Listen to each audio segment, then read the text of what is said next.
So today I'm going to show how to use the custom classifications canvas and showcase the value of this feature.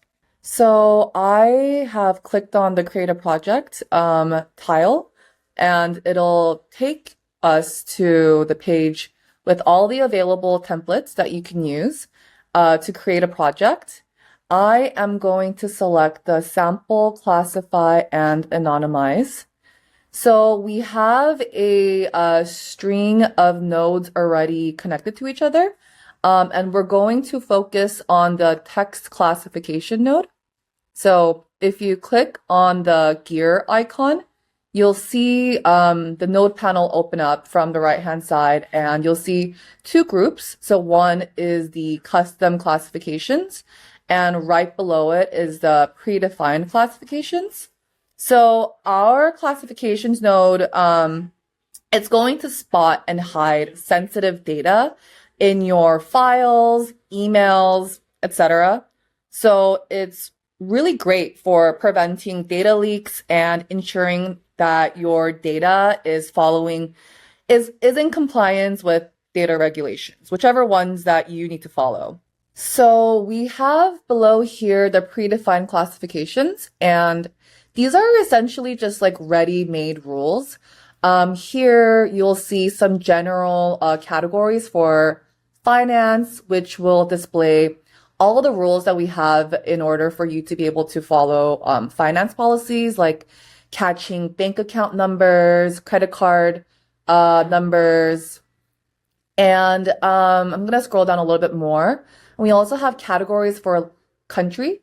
So if you need to follow the data regulation laws that Australia has in place, you can kind of either click this checkbox up here or be more granular and select specific ones down here. But we're going to focus on the custom classifications, which allows you to create your own unique set of rules that fit your needs or your company's unique needs. So you can create a custom classification, and it's gonna open up another canvas where you can create your own unique set of rules. So you don't have to select like more than one rule. You can just click one.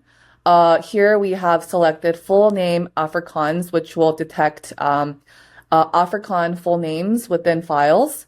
So you can click on the gear icon here, and you can add a count or a unique count. So count will essentially track how many times a Afrikaan full name has been found within a file. So there's a few different comparison types you can choose from. You can choose less than or equal, more than or equal, or between. So if you choose more than or equal, we can set some number here like 10. And if you want to do a unique count, so find of n number of unique Afrikaan full names, you can set that number here as well. So I can set like 5, for example. And then below here is our last field, which already actually has a default value, but it is the confidence. It's a confidence threshold, and you can drag the slider back and forth within these two ranges. And choosing a higher threshold will essentially set it so that the engine tracks for name and keywords related to the full name. And if you slide it into a lower threshold, it'll only look for keywords related to full name. So I'm going to set it to keywords related to full name. Save the rule here. You'll see a little snack bar that lets you know that we've successfully updated the rule. And if you want to get more, if you want to build upon this rule, all you have to do is click on the Add Node panel again, and you can now add an operator. So we have and, or not. So if I want to check for 2 rules, I can add the and operator here, and then connect the and operator to the full name rule. And then I can select another predefined rule here, like, let's do gender Afrikaans. And then I can connect this to the and operator here. and then set another set of parameters. Save. So now that this is done, I am going to save this custom classification, which will then prompt me to add a name.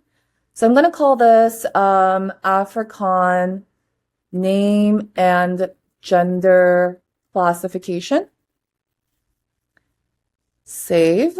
So now it's been saved. It'll take me back to our project, and now I'll be able to see the custom classification here.